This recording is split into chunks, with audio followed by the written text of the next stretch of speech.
pada masa ketika hati Ayla sudah semakin dekat pada Islam, tapi pikirannya masih diselimuti ketakutan. Ia sudah tidak bisa lagi berpura-pura bahwa semua yang ia pelajari hanyalah rasa ingin tahu biasa. Ia tahu, jauh di dalam dirinya, ia sudah percaya. Tapi mengakui hal itu secara jujur, sama saja dengan membuka pintu pada begitu banyak kemungkinan yang menakutkan. Hari-hari Ayla terasa berbeda.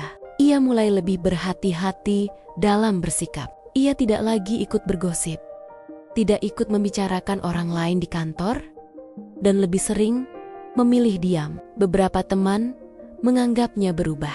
Ada yang cuek, ada yang penasaran, ada juga yang sengaja menjauh. Meski kadang terasa menyakitkan, Ayla berusaha menerima. Di rumah, kondisi ibunya semakin naik turun. Kadang terlihat sehat, tapi tiba-tiba kambuh lagi. Rumah sakit sudah menjadi tempat yang tidak asing. Ayla bekerja lebih keras untuk menutupi biaya obat. Tapi di tengah semua itu, ada satu hal yang membuatnya tetap bertahan. Keyakinan bahwa semua ini bukan tanpa alasan, namun semakin kuat keyakinannya, semakin besar pula benturan dengan lingkungan sekitar. Suatu sore, ketika di kantor, Lani kembali melontarkan pertanyaan yang membuat situasi canggung. Kali ini, di depan beberapa rekan kerja lain. "Il, kamu beneran mau masuk Islam ya? Aku lihat sekarang, kamu beda banget." Nada suaranya terdengar setengah bercanda, tapi matanya memandang tajam. Semua orang di ruangan itu ikut terdiam menunggu jawaban. Ayla menelan ludah. Ia tidak siap. Ia tidak ingin berbohong, tetapi juga tidak ingin membuat masalah. "Aku cuma lagi belajar." "Itu aja," jawabnya pelan. Namun jawaban itu justru menjadi bahan pembicaraan baru. Setelah itu, Ayla mulai merasakan jarak yang lebih jelas. Ada orang yang tidak lagi mengajaknya makan siang bersama. Ada yang berbisik saat ia lewat. Ia sempat merasa kecil dan tidak berharga. Tapi setiap ia mulai goyah, ia selalu kembali membaca ayat-ayat yang membuatnya merasa kokoh. Malam hari, ia sering duduk di samping ibunya sambil memijit tangan wanita tua itu. Mereka jarang membahas agama. Tapi suatu ketika, ibunya bertanya lagi, "Ayla, kamu sekarang kelihatan lebih tenang. Apa karena kamu belajar agama itu?" Pertanyaan itu lembut, tapi langsung menusuk hati. Ayla menatap wajah ibunya yang penuh keriput, lalu mengangguk pelan. "Iya Bu, aku ngerasa kayak ada yang jagain, kayak gak sendirian lagi." Ibunya tersenyum dengan mata berkaca-kaca. "Kalau itu yang bikin kamu dekat sama Tuhan, Ibu bahagia. Tapi kamu harus siap ya nak. Hidup ini kadang gak ramah sama orang yang beda." Kata-kata itu seperti ramalan. Beberapa minggu kemudian, ujian besar datang. Suatu pagi, Ayla mendapat telepon dari pihak rumah sakit. Kondisi ibunya mendadak menurun. Ia segera berlari ke rumah sakit dengan dada berdebar. Sesampainya di sana, ia melihat ibunya terbaring lemah dengan selang infus. Nafasnya pelan, tetapi matanya masih terbuka. "Ibu," panggil Ayla lirih sambil menggenggam tangannya. Ibunya tersenyum lemah. "Ayla, maaf ya, kamu harus capek terus." Ayla menggeleng sambil menahan tangis. "Jangan ngomong kayak gitu Bu, aku gak apa-apa. Aku cuma butuh ibu sehat." Namun dokter mengatakan bahwa penyakitnya sudah memasuki tahap serius. Mereka hanya bisa berusaha menjaga kondisi sestabil mungkin. Sejak hari itu, Ayla semakin sering berada di rumah sakit. Ia membawa buku terjemahan kecil itu di dalam tas. Setiap ibunya tertidur, ia akan membacanya dengan suara pelan, tanpa disengaja terdengar oleh siapapun. Terkadang ia berharap ibunya juga mendapat ketenangan dari lantunan ayat yang ia baca, meski hanya dalam terjemahan. Di titik ini, kepercayaannya pada Tuhan semakin kuat. Tapi itu tidak berarti ia kebal dari rasa takut dan sedih. Justru sebaliknya, ia sering menangis dalam diam. Ia takut kehilangan ibunya. Ia takut sendirian sepenuhnya. Tapi untuk pertama kalinya, di balik ketakutan itu, ada keyakinan bahwa hidup tidak berakhir hanya di dunia. Suatu malam, Bu Rahma datang menjenguk. Ia membawa buah dan makanan sederhana. Ketika mereka duduk di ruang tunggu rumah sakit, Bu Rahma berkata pelan, "Ayla, kamu kelihatan lebih dewasa sekarang. Lebih kuat." Ayla tersenyum tipis. "Saya nggak kuat, Bu. Saya cuma berusaha." "Keimanan itu bukan tentang tidak pernah takut," kata Bu Rahma pelan, "tapi tentang tetap berjalan meski takut." Kalimat itu menancap di hati Ayla. Beberapa hari kemudian, ibunya diperbolehkan pulang. Kondisinya belum sepenuhnya baik, tapi lebih stabil. Ayla merasa sedikit lega. Ia berjanji pada dirinya sendiri untuk lebih banyak menghabiskan waktu bersama ibunya.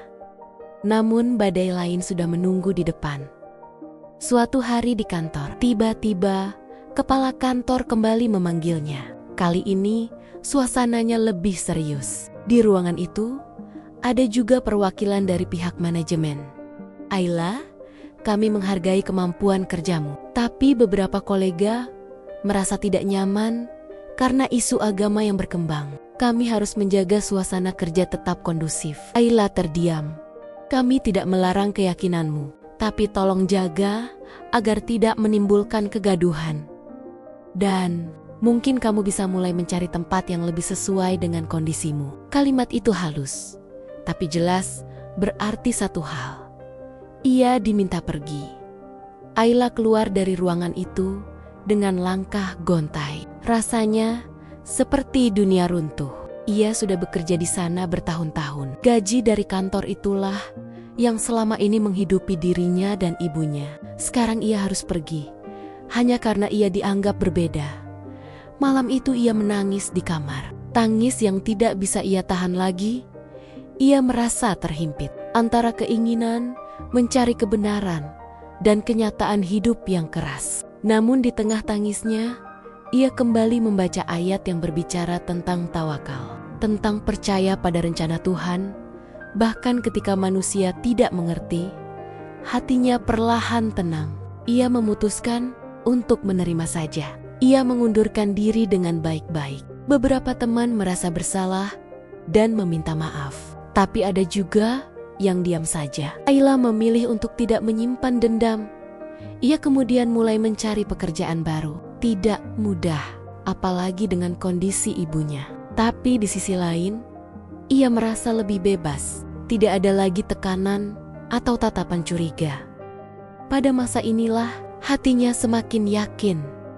Suatu malam, ia duduk di ruang tamu sambil menatap ibunya yang tertidur. Ia memegang buku kecil itu di tangannya.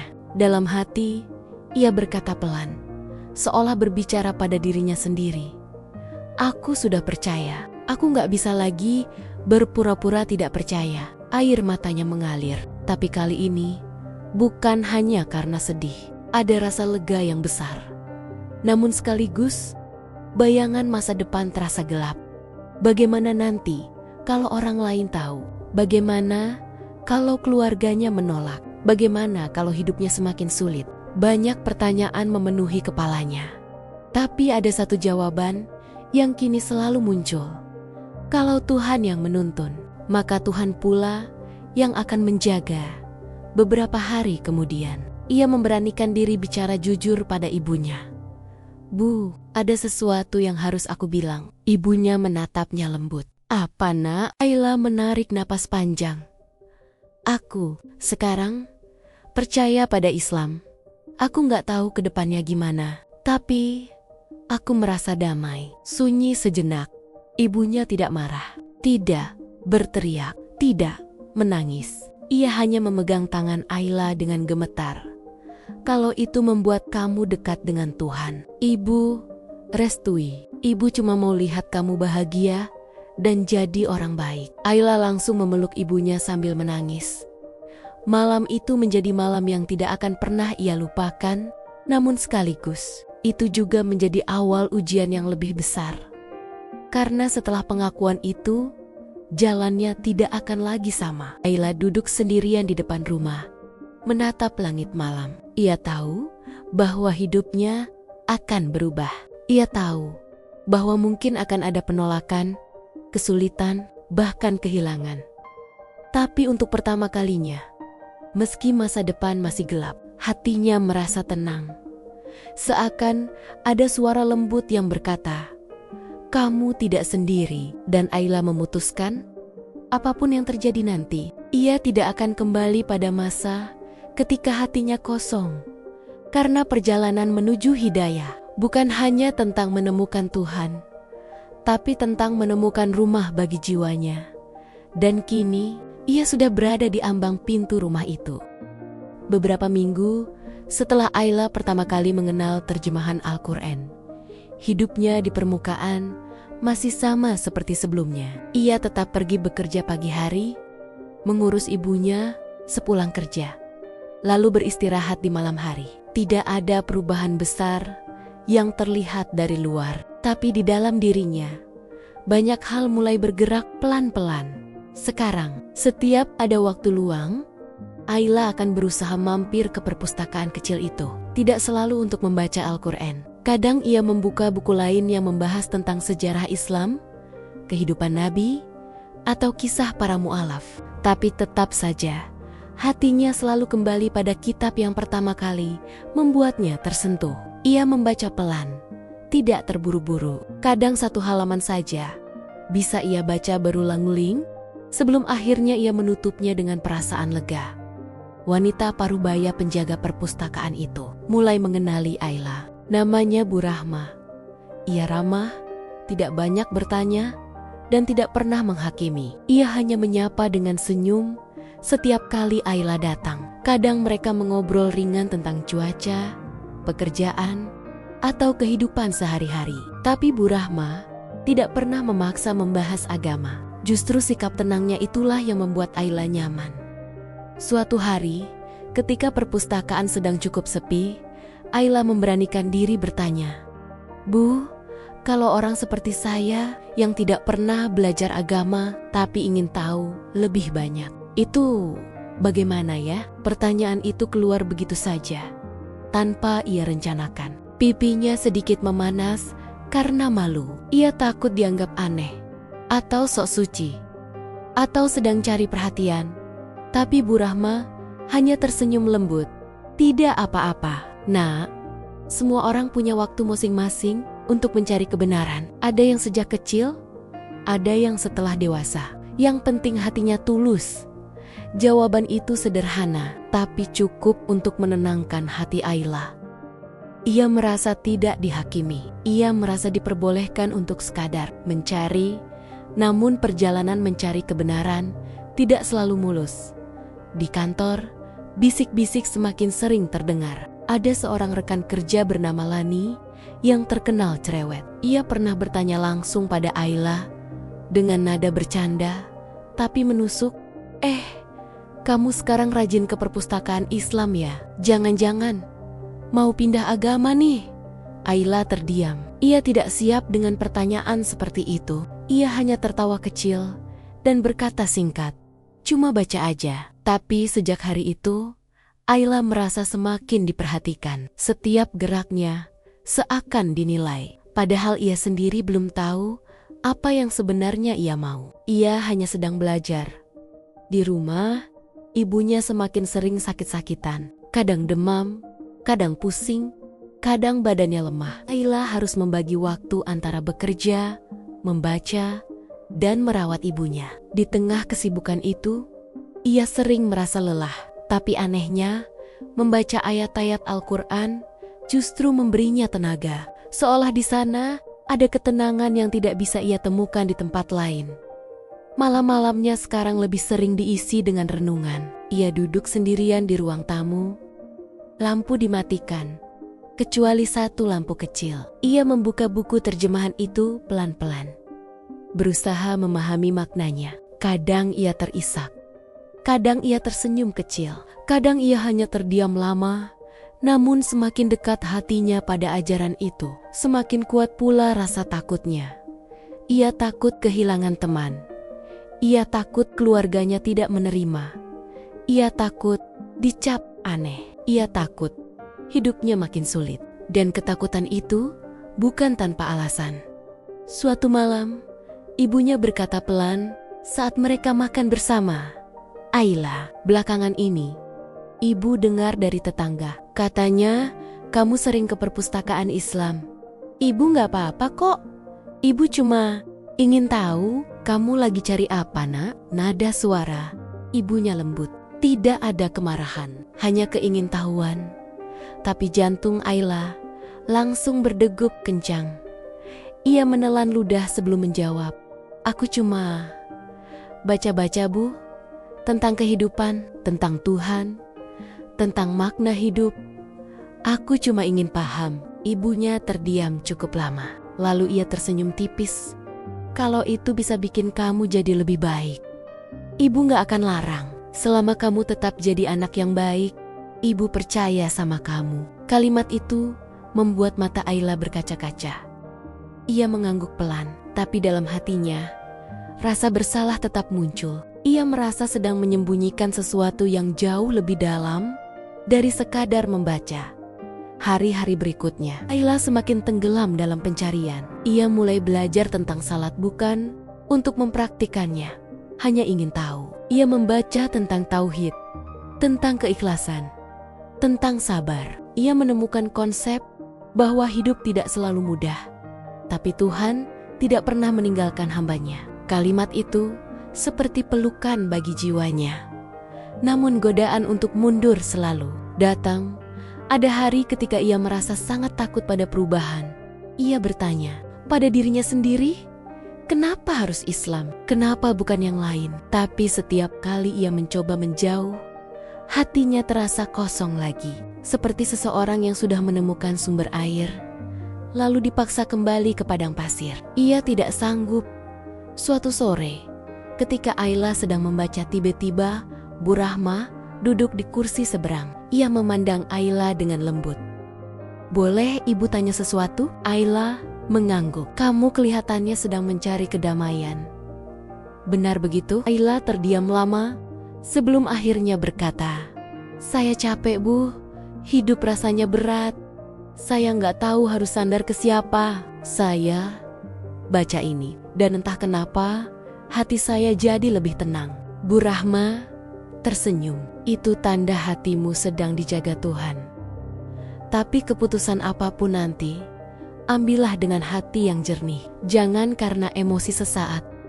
Jangan juga karena paksaan siapapun. Biarkan hatimu dan akalmu berjalan bersama. Kata-kata itu terasa seperti nasihat seorang ibu. Ayla mengangguk lagi. Kali ini dengan perasaan lebih ringan. Namun badai besar akhirnya datang. Suatu hari, kepala kantor memanggil Ayla. Di ruangan kecil itu, ia mendapati Lani juga duduk di sana. Kepala kantor berkata bahwa beberapa karyawan resah karena Ayla dianggap berubah dan terlalu dekat dengan Islam. Padahal kantor itu berada di lingkungan yang cukup sensitif terhadap isu agama. Ayla, kami tidak melarang kamu belajar apapun, tapi tolong jaga sikap, jangan sampai menimbulkan kegelisahan di lingkungan kerja, kata atasannya.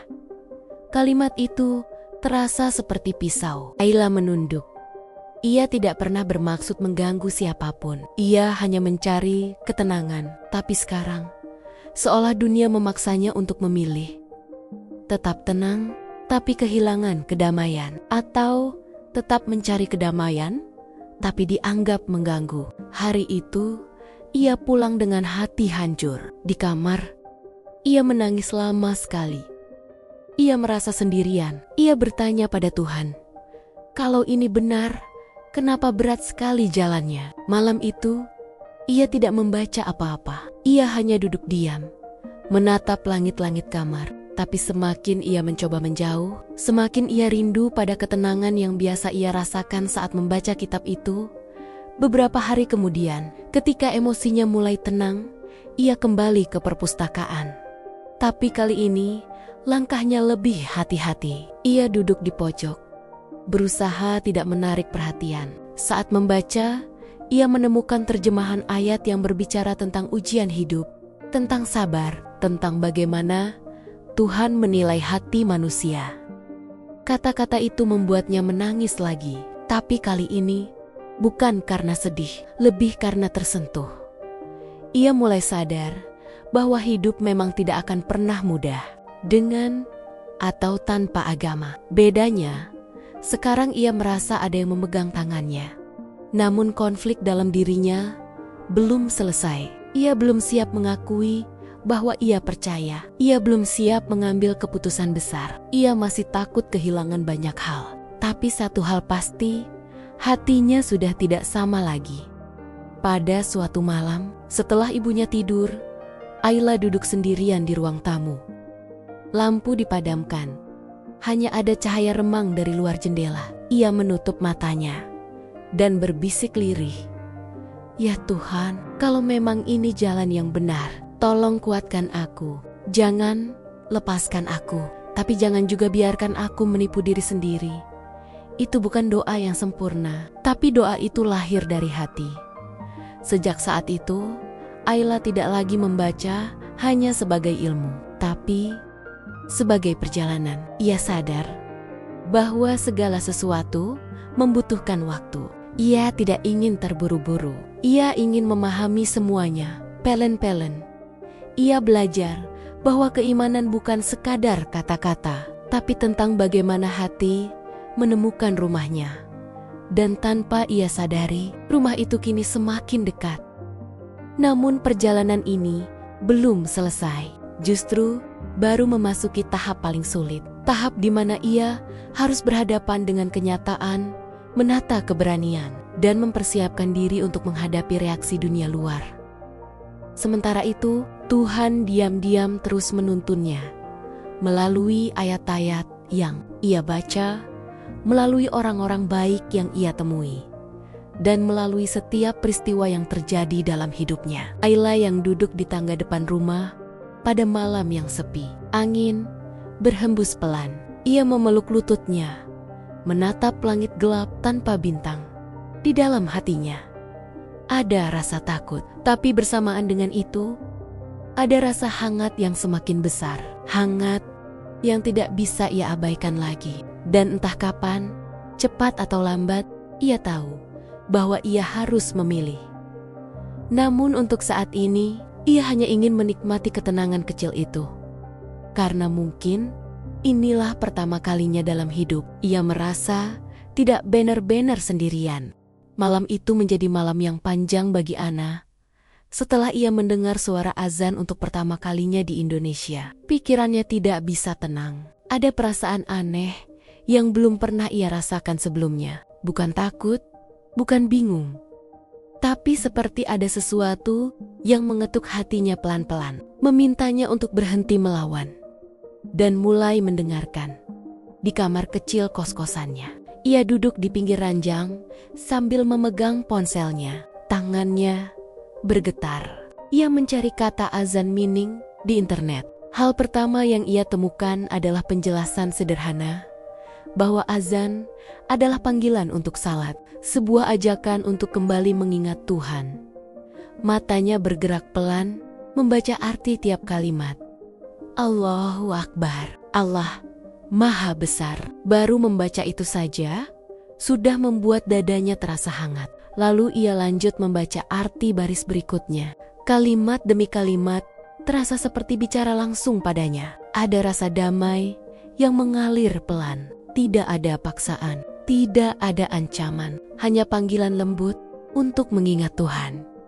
Ia menutup ponselnya dan memejamkan mata. Dalam keheningan, wajah ibunya terlintas. Ia ingat bagaimana ibunya dulu-dulu sering berkata bahwa agama hanyalah sumber perpecahan. Tapi sekarang, setelah semua yang ia lalui, apakah benar begitu? Ataukah selama ini ia hanya mewarisi ketakutan? Ana menarik napas panjang. Untuk pertama kalinya dalam hidupnya, ia merasa ragu pada keyakinannya sendiri.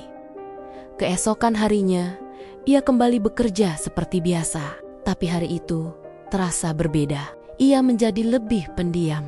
Setiap kali lewat masjid kecil di dekat tempat kerjanya, ia selalu melirik ke arah bangunannya. Masjid itu sederhana, tapi terlihat bersih dan tenang. Kadang ia melihat orang-orang keluar dengan wajah yang tampak damai. Ia mulai memperhatikan sesuatu yang sebelumnya tidak pernah ia pedulikan. Cara orang Indonesia saling menyapa, anak kecil yang mencium tangan orang tuanya, para ibu yang berhenti sebentar hanya untuk mengucapkan salam pada tetangga. Hal-hal kecil yang sederhana tapi terasa hangat. Suatu sore, ketika pekerjaannya selesai lebih cepat, ia memutuskan untuk berjalan kaki pulang. Jalanan masih cukup ramai. Langit mulai berubah warna menjadi oranye. Ketika ia lewat di depan masjid, tiba-tiba azan kembali terdengar. Kali ini, jaraknya sangat dekat. Langkahnya terhenti. Suara muadzin terdengar pelan tapi jelas. Nadanya tenang, stabil, dan terasa tulus. Ana berdiri di pinggir jalan tanpa sadar. Ia memejamkan mata. Ia tidak mengerti bahasanya, tapi hatinya seperti mengerti. Ada perasaan damai yang menenangkan, seolah-olah selama ini hidupnya seperti gelas kosong, dan sekarang perlahan mulai terisi. Ketika azan selesai, ia membuka mata. Ia sadar bahwa beberapa orang yang lewat sempat memperhatikannya. Ana menjadi gugup dan segera berjalan lagi, tapi langkahnya terasa ringan, seperti baru saja melepaskan sesuatu yang berat. Malam itu, ia tidak bisa tidur. Ia duduk di lantai dengan laptop terbuka. Ia mulai mencari tentang Islam. Bukan berita, bukan komentar orang, tapi penjelasan langsung dari sumber Islam itu sendiri. Ia menemukan terjemahan Al-Quran. Tangannya sempat ragu. Ia mengingat masa lalunya. Bagaimana dulu ia pernah mengejek Islam, menertawakan hijab, bahkan menulis komentar sinis di media sosial. Ia merasa malu. Tapi pada akhirnya ia mulai membaca. Ayat pertama yang ia baca adalah dari surah Al-Ikhlas. Terjemahannya sangat singkat, hanya beberapa baris, tapi kalimatnya jelas dan tegas tentang satu Tuhan. Tidak rumit, tidak membingungkan, hanya satu. Ana terdiam lama. Ia kemudian membaca ayat lain tentang kasih sayang Tuhan kepada manusia, tentang ampunan, tentang kesabaran, tentang janji bahwa Tuhan selalu dekat. Air matanya jatuh begitu saja. Bukan karena sedih, tapi karena tiba-tiba ia merasa dilihat, diketahui, dan dipahami. Untuk pertama kalinya sejak ibunya meninggal, ia merasa tidak sendirian. Hari-hari berikutnya, hidupnya berubah perlahan. Ia mulai memperhatikan tingkah lakunya. Ia tidak ingin menyakiti orang lain. Ia mulai belajar menahan diri. Bahkan cara ia berbicara dengan rekan kerja menjadi lebih lembut. Dari luar, tidak ada yang tahu apa yang sedang terjadi dalam dirinya. Tapi di dalam, hatinya sedang bergerak menuju sesuatu yang tidak pernah ia bayangkan. Siti, satu-satunya teman dekatnya di Indonesia, mulai menyadari perubahan itu. "Aku perhatikan kamu sekarang, lebih tenang ya," katanya suatu hari saat makan siang. Ana hanya tersenyum kecil. "Kamu kenapa? Ada masalah?" "Ada. Masalah?" tanya Siti pelan. Ana ragu, tapi akhirnya ia berkata, "Siti, aku mulai baca tentang Islam." Siti terdiam sebentar, tapi bukan terkejut, bukan juga curiga. Justru ia tersenyum lembut. "Kalau kamu butuh tanya apa saja, kamu bisa tanya ke aku," katanya. Tidak ada paksaan, tidak ada ajakan, tidak ada kalimat masuk Islamlah sekarang, hanya tawaran bantuan. Itulah yang membuat Ana semakin penasaran. Malam itu, Siti mengajaknya ke rumah kecil di gang sempit, tapi penuh tawa dan kehangatan. Ayah Siti menyambut dengan ramah. Ibunya menyajikan teh hangat. Mereka berbicara seperti keluarga. Tidak ada pembahasan agama malam itu. Hanya cerita sederhana tentang hidup. Tapi dari cara mereka hidup, Ana melihat sesuatu. kesederhanaan yang tidak kosong. Malam itu, ia pulang dengan hati yang hangat. Namun perjalanan menuju kebenaran tidak selalu mulus. Suatu hari, ia melihat komentar lama di media sosialnya, komentarnya sendiri yang menghina Islam. Ia membaca kembali kata-katanya, kata-kata yang kasar, tidak sopan, penuh kebencian. Ia merasa sangat bersalah. Bagaimana mungkin Tuhan masih mau menuntunnya setelah semua itu? Rasa takut mulai muncul. Bagaimana jika ia tidak pantas? Bagaimana jika semua ini hanyalah perasaan sesaat? Ia mulai bimbang. Beberapa hari ia berhenti membaca Al-Quran. Ia mencoba kembali ke aktivitas biasa. Pergi, bekerja, menonton film, mendengarkan musik, tapi hatinya tidak lagi sama. Semua terasa kosong dan hambar. Pada suatu malam, saat hujan turun deras, ia duduk sendirian di kamar. Lampu mati karena pemadaman listrik. Hanya suara hujan dan petir yang terdengar. Gelap dan sepi. Seperti masa lalunya, tiba-tiba ia menangis. Bukan karena takut, tapi karena ia merasakan rasa rindu yang aneh. Rindu pada sesuatu yang belum sepenuhnya ia miliki. Dengan tangan gemetar, ia meraba ponselnya dan membuka aplikasi Al-Quran lagi. Ia membaca pelan, kata demi kata, kalimat demi kalimat. Semakin ia membaca, semakin ia merasa tenang. Di saat itulah, ia sadar bahwa ia tidak lagi mencari pembenaran. Ia sedang mencari kebenaran. Esoknya, setelah lama berpikir, ia memberanikan diri berkata pada Siti, "Aku ingin belajar Islam lebih dalam." Siti tersenyum, bukan senyum kemenangan, tapi senyum bahagia yang tulus. "Aku temani," katanya pelan. Mereka mulai sering pergi ke masjid, bukan untuk memaksa Ana, tapi hanya agar Ana bisa melihat sendiri. Ana duduk di bagian belakang, memperhatikan orang-orang salat. Gerakan mereka rapi. Wajah mereka tenang, tidak ada teriakan, tidak ada intimidasi, hanya ibadah, hanya hubungan antara manusia dan Tuhannya. Ana merasakan damai yang tidak pernah ia temukan sebelumnya. Namun, semakin dekat ia pada Islam, semakin kuat pula rasa takut di dalam dirinya. Ia takut masa lalunya membuatnya tidak layak. Ia takut tidak diterima. Ia takut salah langkah.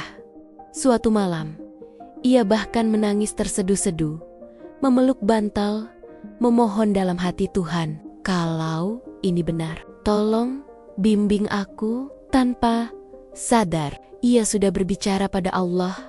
Hari demi hari berlalu. Perasaan damai itu tidak pergi, malah semakin kuat. Sampai akhirnya Ana menyadari satu hal. Ia tidak lagi hanya menyukai Islam, ia mulai mencintai kebenaran yang ia temukan di dalamnya. Tapi keputusan itu bukan hal kecil. Ia tahu hidupnya akan berubah. Ia tahu akan ada rintangan. Ia tahu ia mungkin kehilangan banyak hal. Tapi ia juga tahu bahwa ia tidak bisa lagi berpura-pura. Malam itu, ia menatap langit dari jendela kosnya. Bintang-bintang kecil terlihat samar. Angin malam bertiup pelan. Hatinya terasa tenang. Untuk pertama kalinya dalam hidupnya, ia siap menghadapi apapun selama ia berada di jalan yang benar. Dan disitulah perjalanan barunya menuju cahaya akan segera dimulai. Hari itu, langit Jakarta terlihat cerah. Matahari bersinar terang. Tapi angin yang bertiup pelan membuat udara tidak terlalu panas. Jalanan tetap ramai seperti biasa, dengan suara kendaraan yang tak pernah berhenti. Namun bagi Ana, hari itu terasa sangat berbeda. Ada sesuatu yang berat, tetapi juga ringan di hatinya. Hari itu adalah hari yang mungkin akan mengubah hidupnya selamanya. Ia bangun lebih pagi dari biasanya, duduk di tepi ranjang dengan tatapan kosong, memandangi jendela yang terbuka sedikit. Suara burung terdengar samar, tangannya saling menggenggam erat. Ia tahu, keputusan ini bukan hal kecil. Ini bukan hanya tentang dirinya sekarang, tetapi juga tentang siapa dirinya nanti. Ia melihat pantulannya di cermin, seorang perempuan dengan rambut pirang terang, kulit putih pucat, dan mata biru yang sedikit bengkak karena terlalu banyak berpikir. Namun di balik kelelahan itu, ada ketenangan yang tidak pernah ia rasakan sebelumnya. Hari itu, Siti menjemputnya. Mereka naik ojek online menuju masjid kecil yang sama. Masjid yang dulu hanya ia lihat dari luar. Masjid yang azannya pernah membuat hatinya bergetar pertama kali. Kali ini, ia datang bukan untuk sekadar melihat. Ia datang untuk mengambil keputusan. Dalam perjalanan, tidak banyak kata yang terucap. Hanya suara kendaraan yang mengisi keheningan. Sesekali Siti menoleh dan tersenyum menenangkan. Senyum itu seakan berkata bahwa semuanya akan baik-baik saja. Saat mereka turun di depan masjid, Ana berdiri mematung sejenak. Masjid itu terlihat sederhana, tetapi hari ini terasa megah di matanya. Pintu kayunya terbuka, lantai keramiknya bersih. Beberapa jamaah tampak keluar masuk dengan wajah yang tenang. Ia menarik napas panjang. "Aku siap," katanya pelan. Siti mengangguk. Mereka masuk ke dalam. Di ruang kecil dekat mimbar, duduklah seorang ustaz berusia sekitar 50 tahun. Wajahnya lembut, sorot matanya ramah. Ia menyambut Ana dengan senyum hangat, bukan tatapan menghakimi. "Silakan duduk, Nak," katanya. Ana duduk dengan tubuh sedikit gemetar. Ia menjelaskan dengan bahasa Indonesia yang masih terdengar asing, mengapa ia ingin masuk Islam. Ia menceritakan perjalanan panjangnya, dari kebencian, kejahilan, kehilangan, hingga akhirnya menemukan kedamaian dalam kalimat-kalimat Al-Quran. Ustaz itu mendengarkan dengan penuh perhatian, tanpa memotong, tanpa menghakimi. Ketika Ana selesai, Ustaz berkata pelan, "Kalau kamu masuk Islam, itu bukan karena siapapun, bukan karena manusia, tapi karena Allah yang memilih hatimu, dan pintunya selalu terbuka." Air mata Ana menetes diam-diam. Ia menunduk. "Apakah Allah bisa memaafkan masa laluku?" tanyanya dengan suara bergetar. Ustaz tersenyum. "Rahmat Allah lebih luas dari langit dan bumi. Selama kamu datang ke Podenia dengan tulus, Dia akan menyambutmu." Jawaban itu seperti angin yang meniup gugusan awan di dadanya. Ringan, lapang. Beberapa perempuan dari jamaah juga hadir. Duduk sedikit, berjajar. Tidak ada keributan, tidak ada kamera, tidak ada sorakan. Hanya suasana tenang. Seperti apa yang selalu ia rasakan dari Islam. Lalu, saat itu pun tiba. Ustaz mengajaknya mengucapkan 2 kalimat syahadat. Ana menatap Siti. Siti menggenggam tangannya sebentar. Ia lalu menatap ke depan lagi.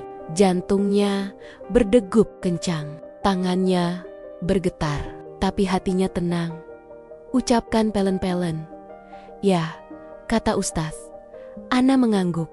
"Aku bersaksi bahwa tiada Tuhan selain Allah." Suaranya bergetar, air matanya jatuh lagi, "Dan aku bersaksi bahwa Nabi Muhammad adalah utusan Allah." Begitu kalimat itu selesai, seolah ada beban besar yang terangkat dari hatinya. Ia menangis.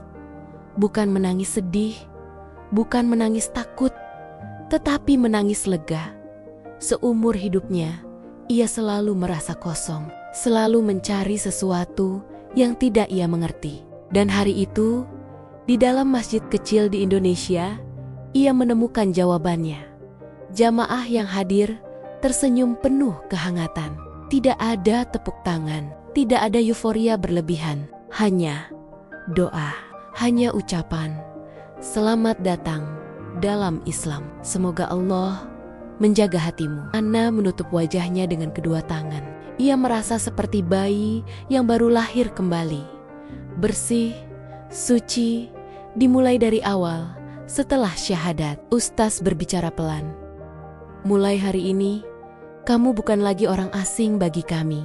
Kamu, saudara kami. Kata saudara itu terasa berat dan hangat sekaligus. Ia dulu hidup dalam kesepian. Orang tua tiada, tanah kelahiran terasa jauh, dan dunia terasa dingin. Tapi kini, ia menemukan keluarga baru, tanpa hubungan darah, tapi disatukan oleh iman. Hari itu, Siti memeluknya lama, pelukan yang tulus, pelukan yang menghapus jarak. Aku bahagia untukmu, kata Siti. Ana hanya bisa menjawab dengan senyum yang masih dibasahi air mata. Setelah itu, hari-hari barunya pun dimulai. Ia belajar wudhu untuk pertama kali. Awalnya canggung, ia salah beberapa kali. Tapi ia tertawa kecil. Wajahnya terlihat polos. Setiap gerakan terasa asing, tetapi juga terasa benar. Pertama kali ia belajar salat, ia kebingungan mengikuti gerakan. Tapi ia tetap mencoba. Lambat, hati-hati. Tidak ada yang menertawakan. Semua membantu. Pelan-pelan, dengan sabar. Dan setiap ia sujud, ia merasa sangat dekat dengan Tuhan. Malam-malamnya tidak lagi terasa hampa. Doa-doanya mungkin masih terdengar kaku. Bahasanya mungkin masih terbata-bata. Tapi hatinya tulus. Ia mulai belajar memakai hijab. Pertama kali, ia menatap dirinya di cermin cukup lama. Perubahan itu besar, namun di balik kain sederhana itu, ia merasakan rasa hormat pada dirinya sendiri yang belum pernah ia rasakan sebelumnya. Tentu saja, hidupnya tidak langsung menjadi mudah. Ia mendapat reaksi dari teman-temannya di luar negeri. Beberapa mempertanyakan, beberapa mencibir, ada yang mengatakan ia bodoh, ada yang menuduhnya tertipu. Ada malam ketika ia menangis diam-diam, merasa sendirian lagi. Tetapi kali ini berbeda, karena kini ia punya tempat kembali kepada Allah. Dan setiap kali ia berdoa, perasaannya menjadi lebih kuat. Ia juga tidak ingin menjadi ekstrem atau merasa paling benar. Ia belajar pelan-pelan, sedikit demi sedikit. Ia tidak ingin hanya berpindah agama, tetapi juga memperbaiki diri. Waktu berlalu, Ana menjadi lebih dewasa, lebih sabar, lebih lembut. Setiap kali ia melihat orang yang dulu seperti dirinya, penuh prasangka, ia tidak marah. Ia hanya mengingat dirinya dulu, dan ia mendoakan mereka agar suatu hari mendapat kesempatan melihat Islam dengan mata yang jujur. Suatu sore, ia duduk di tepi masjid, menatap langit senja. Siti duduk di sampingnya. Angin sore bertiup pelan. Aku merasa seperti pulang, kata Ana tiba-tiba. Siti tersenyum, karena memang begitu. Islam itu rumah. Ana menatap masjid kecil itu lagi. Bangunan sederhana yang dulu hanya ia lewati tanpa peduli. Tapi justru di tempat sederhana inilah hidupnya berubah selamanya. Dan ia tahu, perjalanan ini belum selesai. Justru baru dimulai. Ia tidak lagi takut, karena kini ia tidak sendirian. Ia punya iman. Ia punya saudara. Ia punya tempat pulang. Dan yang paling penting, ia punya Tuhan yang selalu bersamanya. Itulah hari ketika seorang perempuan dari negeri jauh yang dulu penuh kebencian dan kehilangan, akhirnya menemukan hidayah di negeri yang tidak pernah ia rencanakan. Bukan karena paksaan, bukan karena manusia, tapi karena cahaya yang Tuhan masukkan ke dalam hatinya. Dan sejak hari itu, ia melangkah di jalan yang baru, dengan keyakinan, dengan ketenangan, dengan rasa syukur yang tidak pernah habis, tamat. Dia lahir di Islandia, negara dingin, tanpa agama. Seumur hidup ia membenci Islam, tapi satu malam, hanya karena membaca Al-Quran, semuanya berubah dari anti-Islam menjadi mu'alaf. Inilah kisah nyata hidayah yang menembus hati di tengah salju. Assalamualaikum Pada suatu sore yang tenang, di sebuah kota kecil di Indonesia. Kota itu tidak terlalu ramai, tapi juga tidak sepi. Kehidupan di sana berjalan seperti biasa. Orang-orang bekerja, sekolah, berdagang, dan melakukan rutinitas harian. Di tengah kota itu, tinggal seorang perempuan bernama Ayla. Ia berusia sekitar 25 tahun. Bekerja sebagai pegawai administrasi di sebuah kantor kecil dan hidup bersama ibunya yang sudah lama sakit-sakiton. Sejak kecil, Ayla tidak pernah dekat dengan agama, bukan karena ia membencinya, tetapi karena lingkungan keluarganya memang seperti itu. Ayahnya dulu seorang yang keras dan tidak suka melihat orang terlalu religius. Ia sering berkata bahwa agama hanya membuat orang ribut dan saling membenci. Kata-kata itu tertanam kuat dalam kepala Ayla. Sejak kecil ia tumbuh dengan keyakinan bahwa agama adalah sumber masalah dan lebih baik hidup tanpa memikirkannya.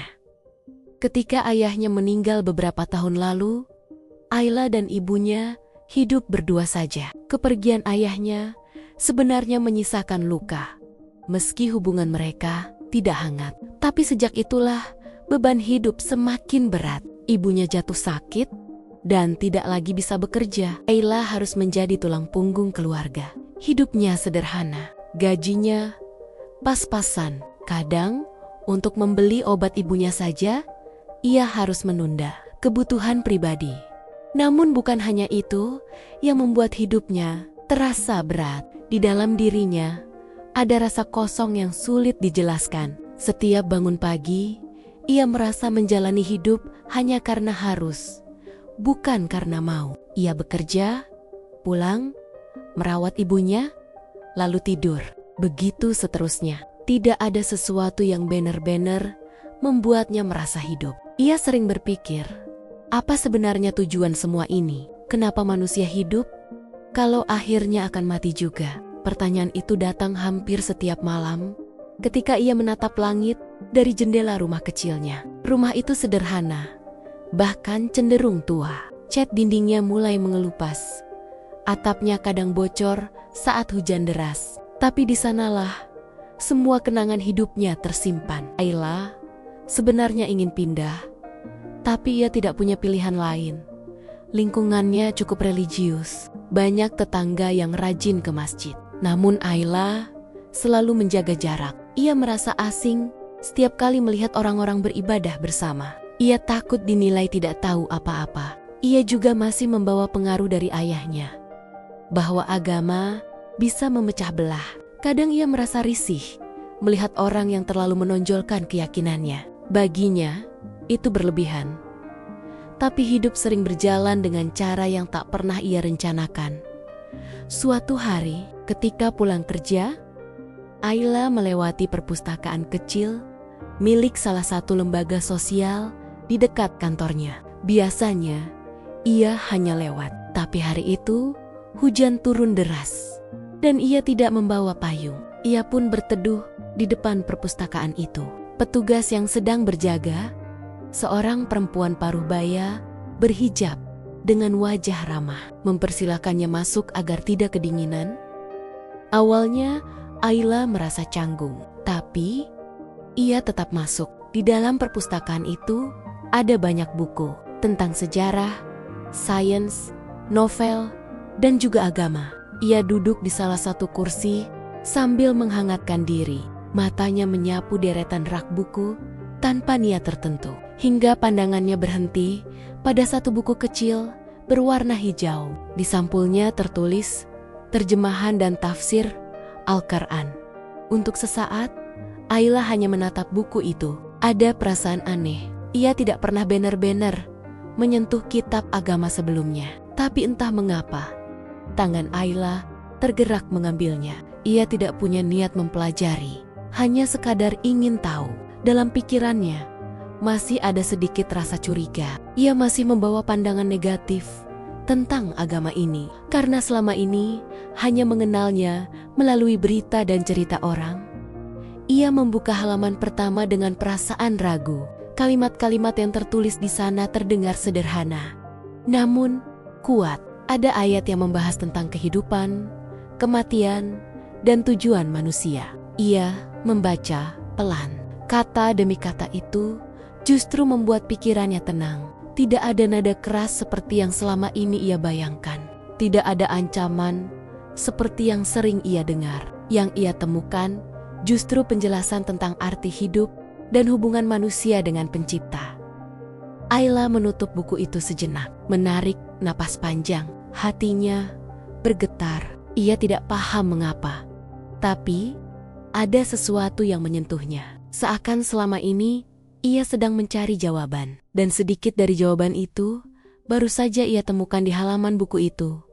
Namun ia sepat-sepat menepis perasaan itu. Dalam hatinya ia berkata, mungkin cuma karena aku capek. Ia lalu mengembalikan buku itu ke rak. Tapi sejak hari itu, pikirannya tidak bisa berhenti memikirkan apa yang ia baca. Malamnya, ketika ia sudah berada di rumah dan ibunya tertidur, Ayla kembali merenung. Kata-kata dalam terjemahan Al-Quran itu seakan terulang dalam kepalanya. Ia mulai mempertanyakan banyak hal. Benarkah selama ini ia salah menilai? Benarkah agama ini bukan seperti yang ia kira? Hari-hari berikutnya, ia kembali ke perpustakaan itu. Kali ini bukan karena hujan, tapi karena hatinya mendorongnya untuk datang. Ia mulai membaca lagi. Namun, selalu berusaha terlihat santai. Si Uluyala itu hanya kebetulan. Padahal dalam diam, ia semakin penasaran. Semakin ia membaca, semakin hatinya terasa hangat. Ia mulai memahami sedikit demi sedikit tentang sabar, tentang takdir, tentang ujian hidup, tentang cinta Tuhan pada hambanya. Kata-kata itu membuatnya menangis diam-diam. Ia teringat ibunya yang sakit. Ia teringat perjuangannya sendiri. Ia teringat rasa kosong yang selama ini menghantuinya. Namun di sisi lain, muncul ketakutan. Ia tidak pernah membayangkan akan tertarik pada Islam.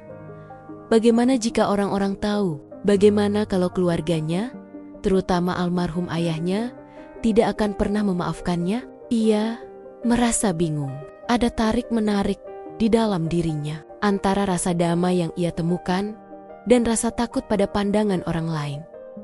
Suatu malam, ia benar-benar tidak bisa tidur. Ia duduk di tepi ranjang sambil menatap ibunya yang terbaring lemah. Dalam hati ia berbisik, "Ya Tuhan, jika Engkau benar-benar ada, beri aku petunjuk. Aku lelah hidup seperti ini. Aku ingin merasa tenang." Itu mungkin doa pertamanya dalam hidup yang benar-benar tulus. Sejak malam itu, setiap kali ia membaca Al-Quran terjemahan, dadanya terasa ringan. Ia mulai percaya bahwa Tuhan tidak pernah meninggalkan manusia. Ia mulai merasa tidak sendirian, dan untuk pertama kalinya ia merasakan harapan. Namun, masalah mulai muncul ketika beberapa teman kantornya mengetahui bahwa ia sering berkunjung ke perpustakaan itu dan membaca buku agama Islam. Ada yang mulai bertanya, ada yang berbisik di belakang. Beberapa di antaranya bahkan menatapnya dengan tatapan heran. Ayla mulai merasa tidak nyaman. Ia takut dijauhi. Ia takut dianggap aneh. Di rumah, ia belum berani bercerita pada ibunya. Ia takut ibunya khawatir atau salah paham. Jadi semua hal itu ia pendam sendiri. Kadang ia menangis diam-diam di kamar mandi. Bukan karena sedih, tapi karena bingung. Ia merasa seolah sedang berdiri di persimpangan jalan yang sangat penting. Namun satu hal yang pasti, semakin ia membaca, semakin ia yakin bahwa di dalam ajaran itu ada kebenaran yang nyata. Bukan kebenaran yang dipaksakan, tetapi kebenaran yang lembut menyentuh hati. Pada suatu sore, Ayla kembali duduk di pojok perpustakaan. Hujan turun lagi. Seperti hari pertama ia datang. Di luar jendela, langit tampak kelabu. Tapi di dalam hatinya, ada secercah cahaya kecil yang mulai tumbuh. Ia tahu, hidupnya mungkin tidak akan lagi sama. Tapi untuk pertama kalinya, ia tidak takut sepenuhnya. Ia justru penasaran, kemana cahaya itu akan membawanya. Dan tanpa ia sadari, itulah awal dari perjalanan panjangnya menemukan hidayah. Sebuah perjalanan yang akan mengubah cara pandangnya terhadap hidup, terhadap agama, terhadap cinta, dan terhadap dirinya sendiri. Perjalanan yang tidak mudah, penuh air mata, kebingungan, dan ujian, tapi juga penuh kehangatan, cinta, dan kedamaian yang selama ini ia cari. Bab pertama dalam hidup barunya baru saja dimulai.